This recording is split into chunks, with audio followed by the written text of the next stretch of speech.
You grab your keys. Your dog's tail stops wagging. Their eyes lock onto you. And by the time you close the door, they're already on the other side of it, scratching, whining, pacing like the floor itself is the problem. You've tried everything. Crate training, background noise, stuffed Kongs, goodbye treats, and nothing sticks.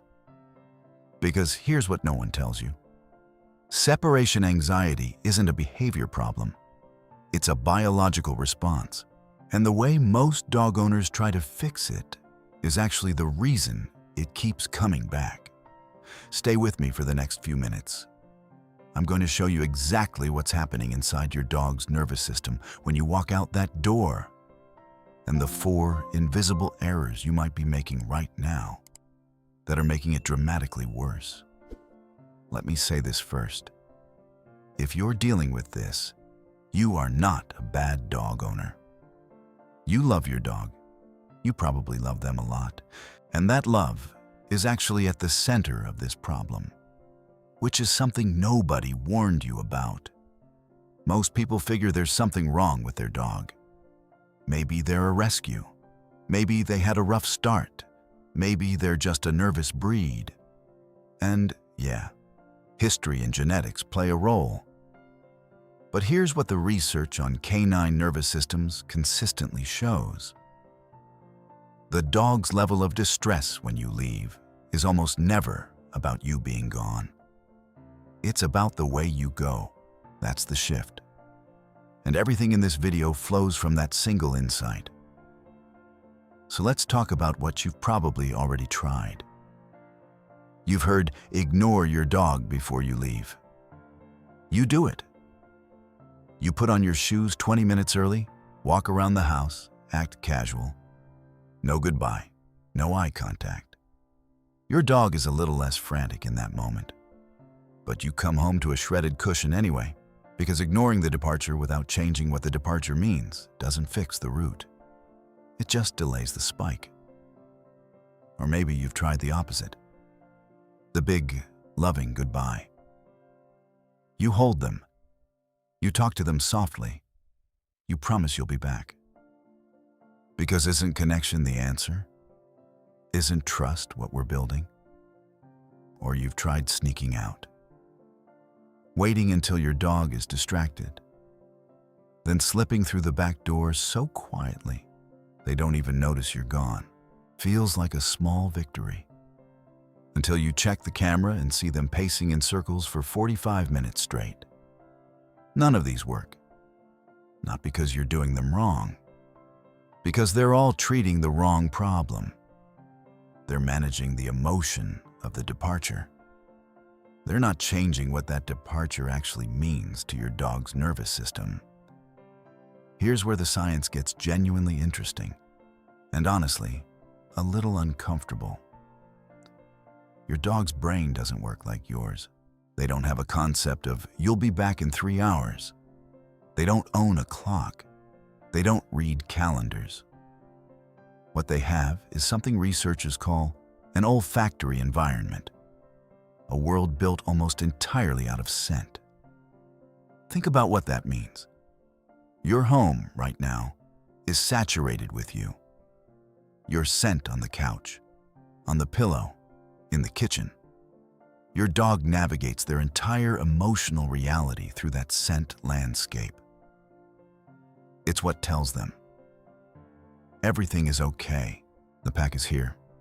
I'm safe. Now you leave. And what happens? That scent doesn't disappear instantly.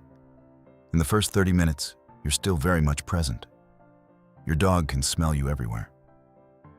They might be a little unsettled, but they're managing. But as the hours pass, your scent begins to fade. And to your dog's nervous system, that isn't just the owner's not home. It registers as a slow, progressive signal that something has gone wrong. Some researchers describe this as a kind of biological clock, what we might call a scent clock. Your dog isn't just waiting for you. They're tracking the decay of your scent in the environment. And as that scent fades below a certain threshold, their sympathetic nervous system activates. Fight or flight, stress hormones rise. And if that cycle repeats every single day, it becomes chronic. This is why your dog might be perfectly calm in the first hour and completely unraveled by hour 3. It's not random. It is biology. Now let's look at the 4 mistakes that make all of this significantly worse. Because this is where most dog owners unknowingly compound the problem, with actions that feel loving, but land very differently in your dog's biology. Mistake number 1, the effective guilt departure. This is the big, emotional goodbye. You crouch down, you hold their face. You tell them you love them, that you'll be back soon, that they're a good dog. And I get it. It feels kind. It feels right. But here's what's actually happening in their body. In the 5 to 10 minutes before you walk out that door, you are revving the engine, flooding your dog with excitement, arousal, elevated heart rate. Their cortisol rises. Their nervous system shifts into a full sympathetic state. And then you leave. You don't just leave the house. You put a brick on the accelerator and jump out of the moving vehicle. They're stranded at the peak of that arousal with nowhere to put the energy. So it becomes distress.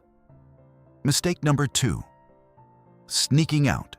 Slipping through the back door while they're distracted feels like a small win. No drama, no whining. But think about what you're actually teaching your dog over time.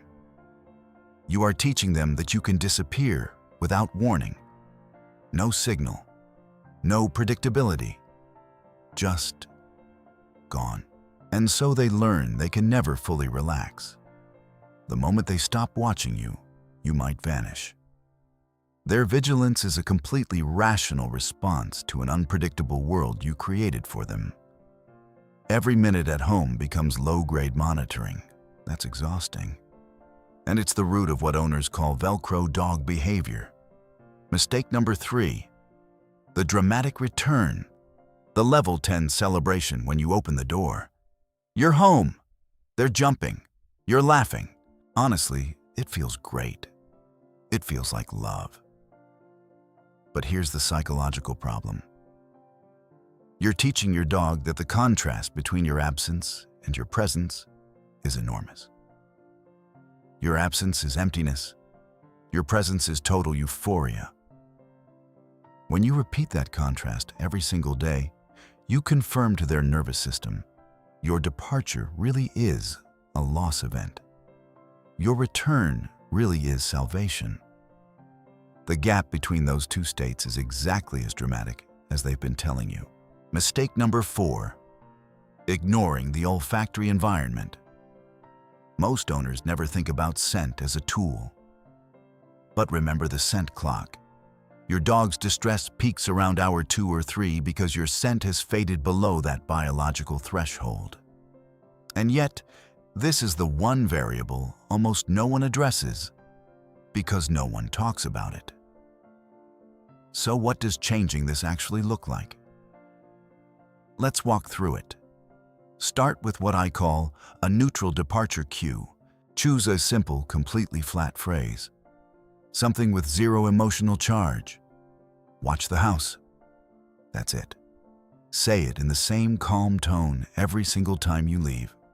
No variation, no emotion, just the phrase. Over time, and this takes consistent repetition, that phrase becomes a predictable signal your dog can anticipate. And predictability is the biological opposite of anxiety. When the nervous system knows what's coming, it doesn't need to stay on high alert. Next, restructure your departure window. 30 minutes before you leave, stop engaging. Not coldly, just neutrally. No petting, no talking, no eye contact. Let their nervous system settle into a parasympathetic state, calm, baseline, regulated, before you walk out the door. You're not ignoring your dog as punishment. You're giving their biology the runway it needs to land softly. When you leave, say your cue, calmly, then go. No lingering. When you return, do the same. Come in, put your things down, take off your shoes. Let 2 minutes pass. Then greet your dog, warmly but proportionally. A calm hello, some gentle touch. You're not performing indifference. You're removing the contrast. You're telling their nervous system, my absence and my presence are both safe states. Nothing dramatic happens in either direction. And for the olfactory environment, the scent clock we talked about. A worn t-shirt or a blanket placed in their resting area can genuinely extend the window before scent decay triggers the stress response. These aren't gimmicks. They're addressing the actual biological mechanism driving the cycle. Combine that with something that keeps the foraging brain active, a food puzzle, a sniff-based activity, and you're giving your dog's nervous system something constructive to do with the arousal that would otherwise become distress. This isn't a weekend fix. It takes 2 to 4 weeks of consistent repetition before the nervous system response begins to shift. But when it shifts at the root. If you want to go deeper, and most people who find this video do, we put everything into a guide called The Dog Who Understands You. It covers the full emotional sync method, the 5-element cycle that explains not just separation behavior, but every pattern your dog is showing you. It's available in our community tab, along with a free checklist. 10 things to check before any interaction with your dog. No email required, just download it and keep it somewhere visible. If this changed how you see your dog, hit the like button and subscribe. Every video on this channel is built around the same principle. Your dog isn't disobeying you. They're reacting to what you're transmitting. And once you understand that, really understand it, everything changes. See you in the next one.